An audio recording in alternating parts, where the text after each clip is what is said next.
I can't think of an industry that's not going to be impacted by this technology.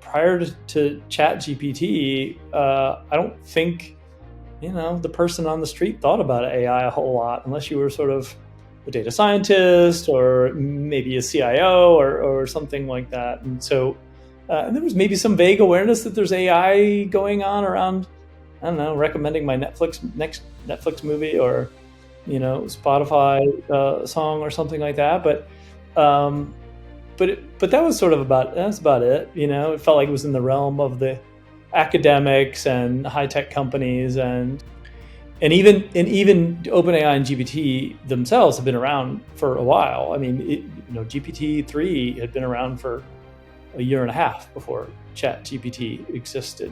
So ChatGPT, because it was free, because it was widely accessible, and because it just felt like magic. I mean, I think everybody, got their hands on this thing within a couple of days. You couldn't go to a party and not have somebody come up to you and say, "Oh, have you played with ChatGPT, or have you used it?" Or I did this crazy thing. It built a workout plan for me, or I fed it a bunch of stuff that was in my refrigerator, and it gave me a bunch of really awesome recipes. And so it just made it super accessible.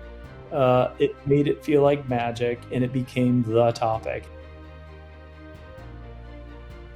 The possibilities are endless. I think in the short run, AnswerRocket was built from day one with this idea that it was hard to access data, and it was hard to build Power BI dashboards and Tableau dashboards and so on, and that the common sort of business person just didn't have time to learn those new things. And so the original concept behind AnswerRocket at the very beginning was to create this assistant that could help the business person understand what was going on in their data, in their business, and help them understand key insights from their data. And so all the way from asking questions to get to get the trend of sales, or get momentum, or understand what the drivers of market share were, and so on. So asking those questions. So the first order of things I would say is it becomes much easier to ask those questions leveraging a large language model.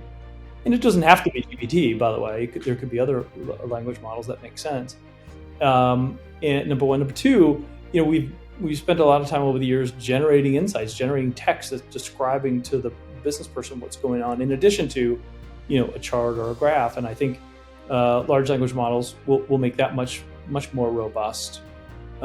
It will give us additional capabilities around multi-language that have been traditionally very hard, that become much simpler with this technology.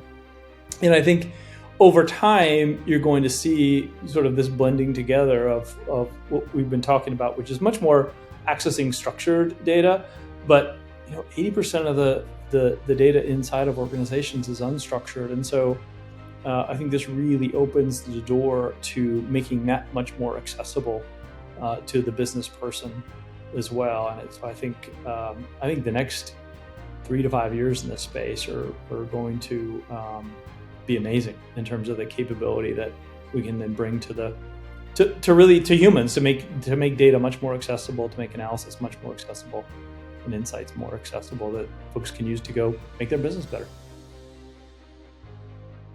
Look, I think I can't think of an industry that's not going to be impacted by this technology.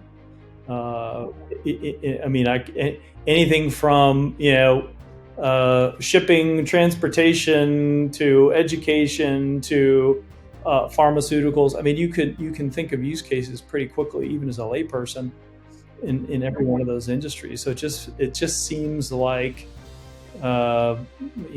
I've heard people say AI just had its iPhone moment, and it feels like that. And it feels like a pretty big capability and leap forward that if you're an organization that's not looking at this and taking advantage, it just feels like you're going to be left behind.